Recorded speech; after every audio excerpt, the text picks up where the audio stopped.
Let us all remember that in all places and at all times we are always in God's most holy and loving presence. Together we pray. In the name of the Father, and of the Son, and of the Holy Spirit. Amen.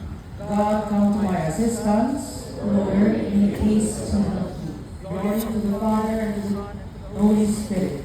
As it was in the beginning, is now, and will be forever. Amen. We thank everyone for joining us in this University Way of the Cross. As we recently commemorated the 40th anniversary of the EDSA People Power, we are reminded that even in our nation's darkest hours, God's light breaks through when people gather in faith and hope. Under the protection of our Blessed Mother Mary,